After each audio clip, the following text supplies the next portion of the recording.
1 HP 24 litre air ടാങ്കുള്ള പമ്പാണിത്. 4-5 ബാത്റൂമുള്ള വീടുകൾക്കൊക്കെ ഇത് ഉപയോഗിക്കാവുന്നതാണ്. ഈ പമ്പിൽ നമുക്ക് നിലവിൽ ഇൻലെറ്റ്, ഔട്ട്ലെറ്റ്, എയർ ടാങ്ക്, അതുപോലെ ഫ്ലോട്ട് സ്വിച്ച് മാത്രമാണ് പിടിപ്പിക്കാനുള്ളത്. ബാക്കിയെല്ലാം കമ്പനി സെറ്റ് ചെയ്തിട്ടാണ് വരുന്നത്. ഇവിടെ MLC പൈപ്പ് ഉപയോഗിച്ചിട്ടാണ് പ്ലംബിംഗ് വർക്ക് ചെയ്തിട്ടുള്ളത്.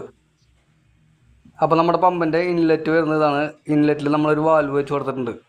പമ്പിൻ്റെ ഇൻലെറ്റ് ഓപ്പൺ ആക്കി കഴിഞ്ഞാൽ മോട്ടറിൻ്റെ ഫ്രണ്ടിൽ വരുന്ന എയർ വാൽവ് തുറന്ന് നമ്മൾ എയർ കളയേണ്ടതാണ്. എന്നാൽ മാത്രമാണ് ഇത് കറക്റ്റായിട്ട് വർക്ക് ചെയ്യുകയുള്ളൂ.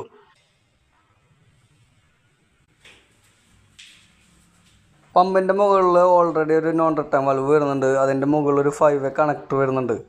ആ കണക്ടറിൽ പ്രഷർ ടെസ്റ്റ് സ്വിച്ച്, മീറ്റർ, അതുപോലെ മോട്ടറിൽ നിന്നുള്ള കണക്ഷനുകളൊക്കെ കമ്പനി ഓൾറെഡി കൊടുത്തിട്ടുണ്ട്. പ്രഷർ ടെസ്റ്റ് സ്വിച്ചിൽ കമ്പനി ഓൾറെഡി 3 ബാറാണ് പ്രഷർ സെറ്റ് ചെയ്ത് വെച്ചിട്ടുള്ളത്. അതായത് ലൈനിൽ 3 ബാർ പ്രഷർ എത്തുമ്പോൾ മോട്ടർ ഓട്ടോമാറ്റിക്കായിട്ട്